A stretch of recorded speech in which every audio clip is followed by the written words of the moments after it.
President William Ruto is in trouble after court turns against his administration, vows to jail his executive officials. How? This is the news we have received on our news desk. High Court finally certifies as urgent bid to jail speakers Moses Wetang'ula and Amason Kingi. Ladies and gentlemen, sometimes we fail to understand how this government works, and nobody is above the law. Pressure continues to build on National Assembly Speaker Moses Wetang'ula after fresh contempt application was filed against him and his counterpart, Senate Speaker Amason Kingi, accusing the two of defying court orders, barring them from engaging in active partisan politics. You know, Moses Wetang'ula, he's the current Speaker, National Assembly. Amason Kingi serves as the Senate Speaker. But these two leaders are seriously campaigning for President William Ruto's re-election come 2027. Something that is against the law. I don't know why they decided to campaign for President William Ruto. You know? Remember, the application was filed by rights group Vocal Africa. Came before the Milimani High Court on Monday, July 13th, where Justice David Mburu certified it as urgent and directed that it be served immediately ahead of further directions on July 16th. As you continue watching this clip, I request you don't forget to hit the like button, and if you have not subscribed to this new YouTube channel, Kenya Media, where we don't sugarcoat but we always put news as it is, I beg you, I beseech you, consider subscribing by hitting the subscribe button that is down here. Once you are done, remember to turn on the notification bell so that the moment we upload a new video clip, you will be notified that Kenya Media has uploaded a new video clip to watch. Without wasting your time, back to our analysis. You know, National Assembly Speaker Moses Wetang'ula and the Senate Speaker Amason Kingi might be jailed because, or rather through what they are doing. According to the news we have in the petition, Vocal Africa alleges that Wetang'ula and the Kingi have continued attending Kenya Kwanza political rallies and using the influence of their constitutional offices to mobilize support for President William Ruto ahead of 2027 general elections. You know, the two speakers should be non-partisan. They were told not to campaign for Ruto's re-election. And actually, even yesterday, during this weekend, we saw the two speakers are still campaigning for President William Ruto. Something that is against the law, because their positions are not allowing them, you know, to campaign for Ruto's re-election. But sometimes we really fail to understand. Maybe they are trying to campaign for Ruto, maybe to be considered after 2027 general elections if at all Ruto wins the re-election. I want to quote, ladies and gentlemen, what Vocal Africa said today. This is how Vocal Africa said.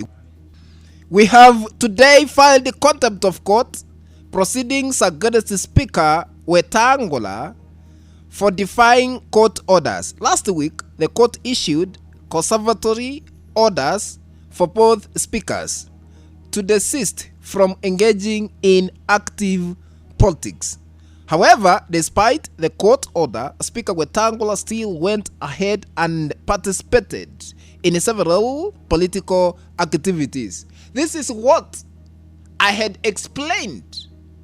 You know, Wetang'ula is a lawyer, is somebody who understands the law.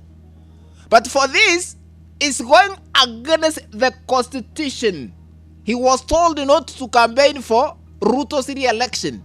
But during this weekend, Wetang'ula was busy campaigning for Ruto's re-election by attending political rallies. Wetang'ula might be jailed anytime for what we call contempt of court.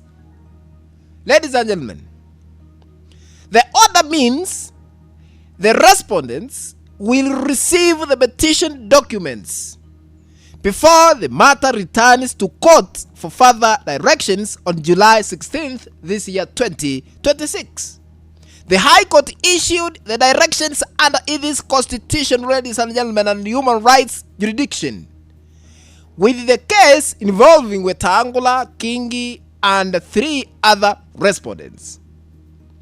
According to what we have on our news desk, the court document shows the application was heard on July 13th this year before Justice David Mburu, who signed and issued the orders. In earlier petition, ladies and gentlemen, on July 9th, I think yes, the court documented that the Speaker Wetang'ula addressed a large rally at how do we call that place?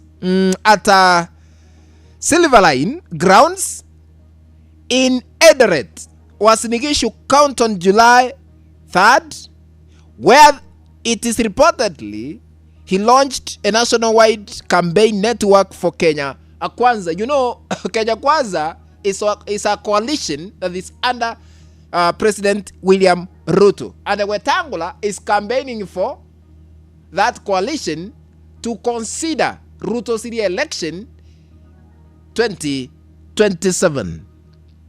He also accused of speaking at a public event in Likoni, Mombasa, and another at Msire High School in Emuhaya, that is part of Western region, urging residents to register and back President William Ruto. That shows how Moses Wetang'ula is busy campaigning for Ruto's re-election. On the other hand, ladies and gentlemen, Speaker Kingi is allegedly led grassroots mobilization meeting for the UDA across Mombasa and other parts of the coast region.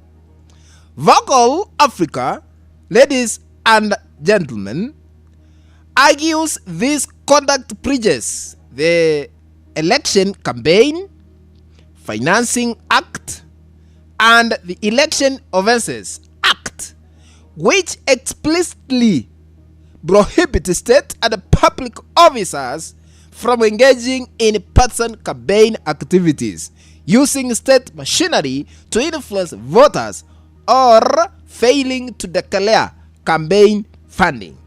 Finally, ladies and gentlemen, Justice Mburu directed that the matter be mentioned on July 16th to confirm compliance with the court's directions and issue further orders on the petition. These 2 speakers, Moses Wetang'ula and Amason Kingi, should distance themselves from campaigning for Ruto's re-election come 2027, because we need democracy. We need leaders who are non-partisan when it comes to service delivery. How comes Moses Wetang'ula, who is serving as the current national Assembly Speaker is campaigning for Ruto's re-election instead of playing non-partisan politics. Ladies and gentlemen, what do you think? Let's meet in the next video. But if you have not subscribed to our YouTube channel, I request you to consider subscribing by smashing the subscribe button that is down here. Once you are done, remember to turn on the notification bell so that the moment we upload any new video clip, you will be notified and that Kenya Media has uploaded a new video clip to watch. Remember to share, please, our content to other WhatsApp groups and even on Facebook. That is the only way we can continue growing and building this channel of ours, Kenya Media. Be blessed. Let's meet in the next video. Bye-bye.